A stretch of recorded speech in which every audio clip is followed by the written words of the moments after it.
Número 4 da página 138. Resolva os itens de acordo com os dados apresentados na tabela.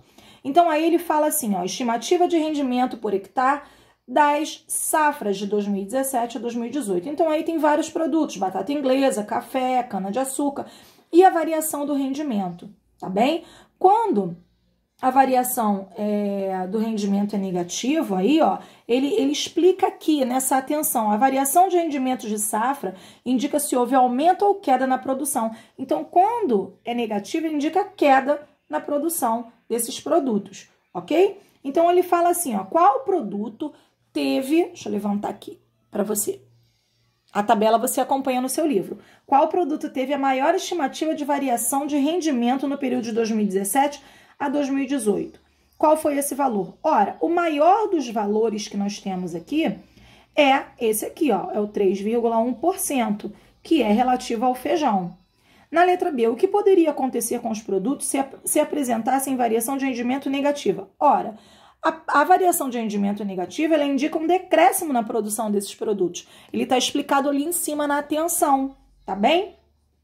Olha a número 5. A número 5, eu não coloquei aqui no livro escrita, não, porque senão não ia caber. Mas eu acho que dá para você, devagarinho, entender aí o que eu tô falando. Ó, alguns acontecimentos históricos são datados da cicla AC, que é antes de Cristo, ou DC, depois de Cristo. Nessa datação, toma-se como marco inicial o ano de nascimento de Jesus Cristo, como se o ano de nascimento fosse o 0, ok? Desse modo, podemos visualizar os acontecimentos na ordem cronológica, ou seja, usando a linha do tempo. Tudo o que aconteceu, que a gente utiliza como ano, a gente começou a contar depois do nascimento de Cristo. A gente já até em algum momento falou isso na sala de aula. Então, nós estamos no ano de 2020. Então, o nosso ano, ele é contado ele começou a ser contado após o nascimento de Jesus Cristo, ok? Então, há 2020 anos do nascimento de Jesus Cristo nós estamos. Antes disso existia, né? A gente sabe que existia mundo, existia vida, existiram acontecimentos. Só que já que é assim, se depois do nascimento são os anos positivos, antes do nascimento a gente entende que seriam os negativos. Então ele pergunta quais acontecimentos apresentados ocorreram depois do nascimento de Jesus Cristo. Ora, todos esses que estão à direita do nascimento. Aí você vai escrever, o Marco Polo inicia a viagem marítima pela Ásia. Depois, a construção do primeiro piano moderno. Depois, Deodoro da Fonseca, eleito presidente do Brasil. Beleza? Você vai colocar isso aqui na letra A. Aí, na letra B, escreva os anos dos acontecimentos usando números positivos ou números negativos. Ora, sempre eu vou colocar primeiros negativos. Então, aqui, ó, negativo, menos 2.490, porque está antes de 0, antes do nascimento de Cristo. Depois, menos 1.780, 1.250 negativo, menos 322, aí vem o nascimento que eu nem coloquei aqui. Depois, os positivos, ó, 1.271, aí eu coloquei aqui porque não deu, tá? 1.710 e 1.891, beleza? A letra C, ela pede para, de maneira parecida, construir no seu caderno uma linha do tempo indicando alguns acontecimentos que ocorreram antes ou depois do ano do seu nascimento. Veja bem, aí é também uma questão pessoal, você vai conversar com o papai e com a mamãe. Geralmente, antes do seu nascimento, o que aconteceu? O nascimento dos seus pais, né? Aconteceu, de repente, o nascimento de um irmão mais velho. Até aconteceu antes disso, do nascimento do irmão mais velho, não obrigatoriamente nessa ordem, mas geralmente os pais começam a namorar, né? Depois casam, aí depois nascem os filhos, a ordem cronológica da sua vida. Depois você nasceu, e aí depois do seu nascimento, o que aconteceu? Né? É a ordem cronológica. Página 139. E aí ele fala assim no número 6. Leia as informações, vou passar um pouquinho para cá, porque o que vai importar pra gente é essa daqui, ó, que eu escrevi. Leia as informações. Então, ele colocou aí, ó, Death Valley, acho que assim fala, Vale da Morte, nos Estados Unidos, está 86 metros abaixo do nível do mar. Eu escrevi aqui, ó, tá? Abaixo do nível do mar, negativo, menos 86. Então, eu fui escrevendo tudo o que está colocado aqui. Quando é profundidade, é negativo. Quando é altitude, é positivo. Todos os valores de cada informação que ele foi colocando aqui. Aí, na letra A, ele fala assim, ó. Qual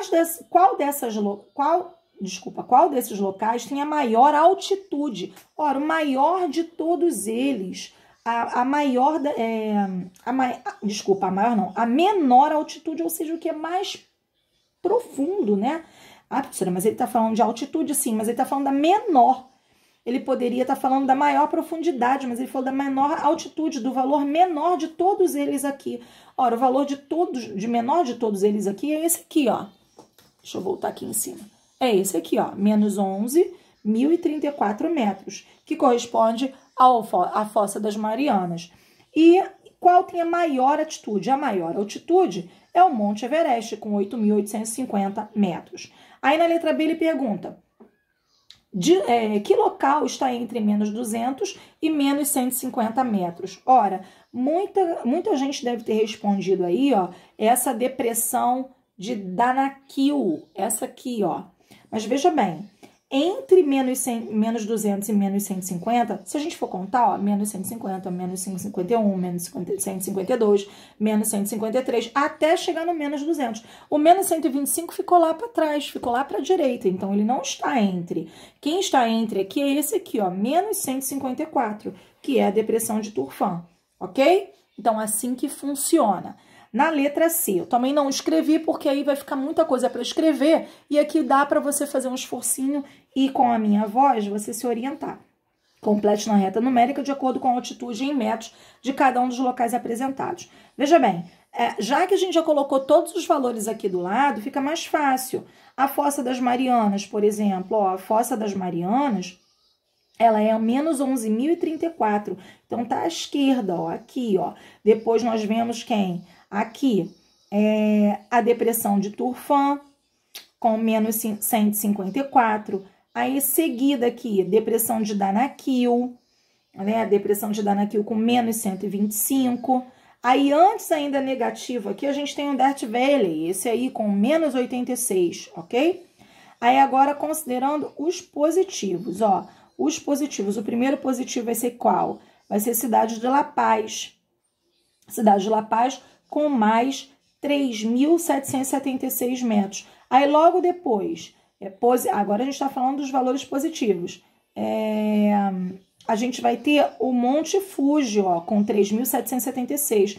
E, por último, o Monte Everest, com 8.850, ok? Metros. Aí, a número 7. A número 7, eu fiz uma retinha aqui para ficar mais fácil de você entender. Em uma reta numérica, o ponto A possui abscissa 9. Professor, o que é abscissa? A abscissa é a horizontal, o valor da horizontal. A abscissa é menos 9. Então, eu coloquei aqui, ó, 0, menos 1, menos 2, menos 3, menos 4, menos 5, menos 6, menos 7, menos 8, menos 9. Registrei aqui o menos 9 e coloquei como ponto A.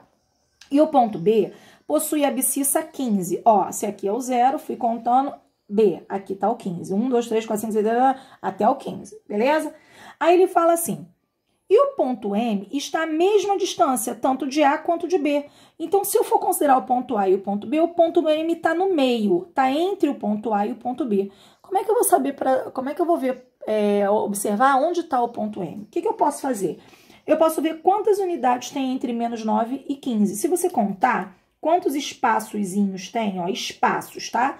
Quantas unidades tem, você vai ver que tem 24 unidades entre menos 9 e o 15.